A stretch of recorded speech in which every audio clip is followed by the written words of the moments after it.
अस्सलाम वालेकुम सर। वालेकुम सलाम।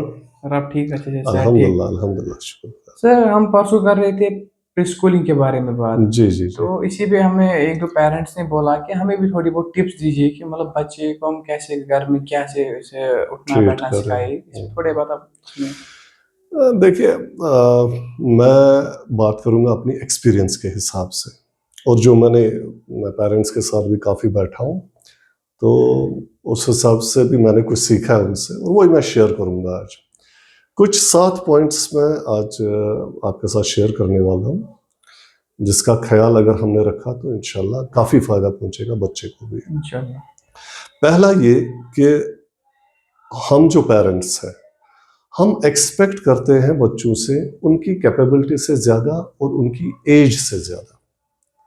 यानी अगर हमारा बच्चा 4 इयर्स का है और वो 1 to 30 कर रहा है, 1 to 30 लिख रहा है, तो पेरेंट को he is not satisfied with that. जब बच्चा घर जाता है, वो देखता है 30 तक इसने किया, बस वो उसको आगे बढ़ाता है, 35, 40, 50 तक बढ़ाता है। ये चीज़ हमने नहीं करनी है। हमने बच्चे की जो एज अप्रोप्रिएट लर्निंग है वो हमने करानी है, और कैपेबिलिटी अप्रोप्रिएट लर्निंग करानी है, जितनी उसमें कैपेबिलिटी हो।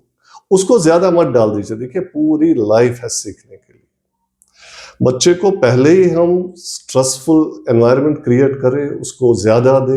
ये मानियो तो आब गिलास अत वात तुत तथ मज मत रहो तुम आब बाल्टीन, सह गई overflow. Same is true with the child also. जितना उसके लायक है उतना ही आप दो। और स्कूल में करिकुलम ऐसे बने होते हैं क्योंकि उनको पता होती है इसको तश पढ़ना उन बच्चों, वो उससे ज्यादा नहीं पढ़ाएंगे। मगर घर जाके आप उसको मैनिपुलेशन मत कीजिए, जिसकी वजह से फिर प्रॉब्लम्स होती है। ये एक पॉइंट याद हमने रखना है। दूसरा है, हमारा बच्चा जो है, हम किसी भी कोई भी चीज वो करता हो, we will render our helping hand to the child. ऐसा मत कीजिए। अगर वो कपड़े लगा रहा है तो उसको खुद बटन अप करने दीजिए अपने कपड़े।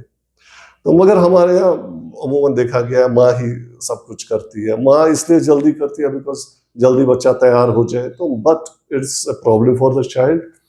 अगर बच्चा खुद ही करेगा, वो खुद इंडिपेंडेंट फील करेगा, और वो उसकी ग्रोथ के लिए बहुत अच्छा है। So make your child independent. तो ये 2 पॉइंट्स हो गए। तीसरा है, अगर हमारा बच्चा शरारत करता है, हम तो ऑटोमेटिकली उसको थोड़ा पनिश भी करते हैं या रोब करते हैं। लेकिन जब हमारा बच्चा कोई अच्छा काम करता है, जब हम देखते हैं ना इसने अच्छा काम किया, इसने थैंक यू उसको बोला, या वो शेयर कर रहा है कुछ, हम उसको अप्रिशिएट नहीं करते हैं। ये हमारी गलती है, ये पेरेंट्स की गलती है।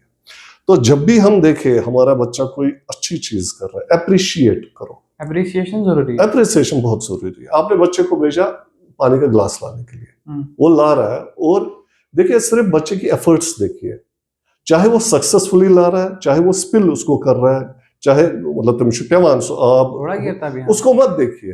वो देखिए उसने आपका काम माना, उसने लाया, उसके एफर्ट्स तुमसे कोशिश वुचो ना, वुचो नतीजे। तो उसको अप्रिशिएट करना बहुत जरूरी है। तो हो गए मेरे ख्याल में 3 पॉइंट्स। चौथा है, बच्चों में गुड हैबिट्स हमने कल्टिवेट करनी है। अगर इस एज में हमने अपने बच्चे को अच्छे हैबिट्स दिए, वो उम्र भर उसका फायदा उठाएगा। जैसे मान लीजिए, वो एक पोएम हम पढ़ा करते थे, early to bed early to rise makes a man healthy. वो सही है, बिल्कुल सही है।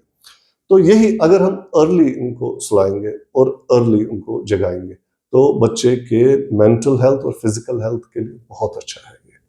कम से कम ऐसे बच्चे को 9 घंटा 10 घंटा नींद आनी चाहिए।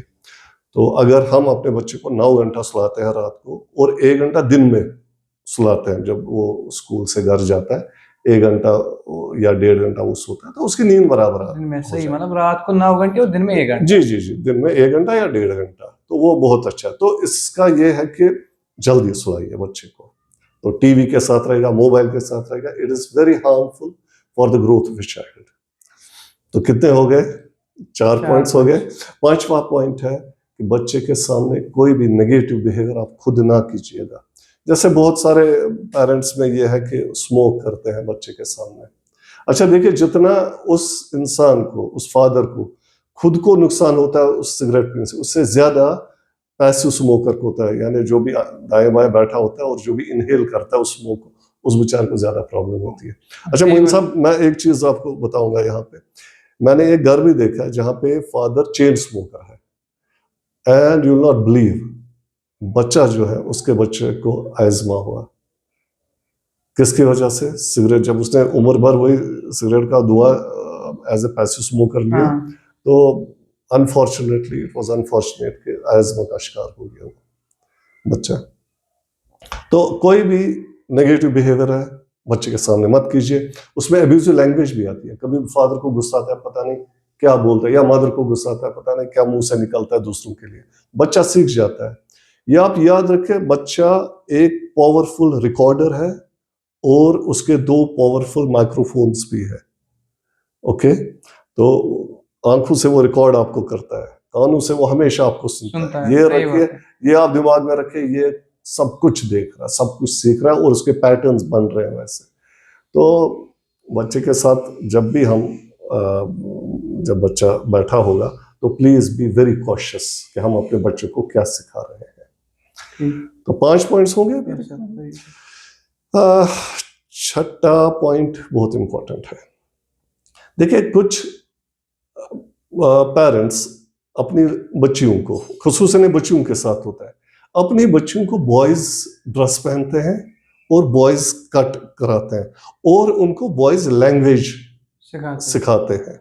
यानी मैं आऊंगा, मैं जाऊंगा, या बाय डिफॉल्ट बच्चा बोलता है, क्योंकि भाई उसके होते हैं दाएं बाएं, तो उनसे भी सीखता है, मैं आऊंगा, मैं जाऊंगा, तो बच्चा भी सीख जाता है। एंड उसको वो कपड़े लगाते हैं लड़कों के कपड़े, और इससे प्रॉब्लम होती है कि आगे जाके बच्चा इतना सेंसिटिव, उसकी मतलब हालांकि ये एज बहुत सेंसिटिव एज है, आगे जाके उस बच्चे में कंफ्यूजन होता है अपने जेंडर के हिसाब से।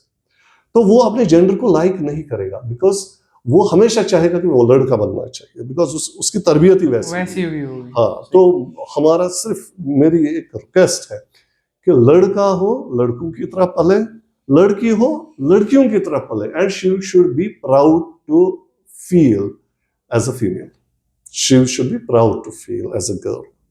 तो ये एहसास देना है बच्चों को। और हाँ, 7वां ये है कि आप अपने बच्चों को दूसरों के साथ कंपेयर कभी नहीं करना। मैंने मोइन साहब देखे हैं, बहुत सारे जॉइंट फैमिलीज होते हैं, जॉइंट फैमिलीज में पुफेरे कंपैरिजन बहुत होता है, बहुत कंपैरिजन होता है। ये मैंने ये मार्क्स की हैं, वो शुकुता असल कुछ कत करन सुचुकना का, you know, you keep on comparing it, तो विद द रिजल्ट वो जो बच्चा है उसमें वो प्रोग्राम लिखा जाता है, वो लिखता है मैं I am not good at it, I am not better than him, तो जिसकी वजह से वो उसका सेल्फ एस्टीम डाउन हो जाता है और वो इंफीरियरिटी कॉम्प्लेक्स में मुब्तला होता है, जिसकी वजह से उसकी जो ग्रोथ है, मेंटल ग्रोथ है, वो थोड़ी सी मान लीजिए डिफिकल्ट होती है फिर।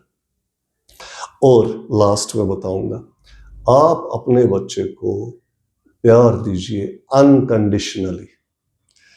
प्यार अपने बच्चे को करना ये जरूरी नहीं है कि इसने आपका काम नहीं माना, या इसके मार्क्स अच्छे नहीं है, या इसने वो एक्टिविटी ठीक तरह से नहीं। No, your love should be pure love for your child.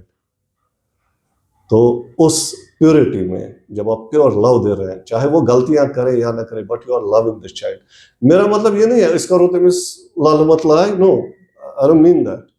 I mean कि आप सच्चे दिल से अपने जो जिगर का टुकड़ा है उसको स्वीकार कीजिए और उसको अच्छी हिदायत दीजिए, मगर खुलूस दिल के साथ। ऐसा नहीं, देखिए मैं इसलिए ये बात कर रहा हूँ, कुछ पेरेंट्स को लगता है ये तो इश्यू घूमती थे, वहीं क्या कर रहा है, छोड़ते हैं ऐसे, वहीं क्या कर इश्यू थी, वहीं क्या कर हुआ, तो ऐसे छोड़ते हैं, उसकी ओर तवज्जो नहीं करते।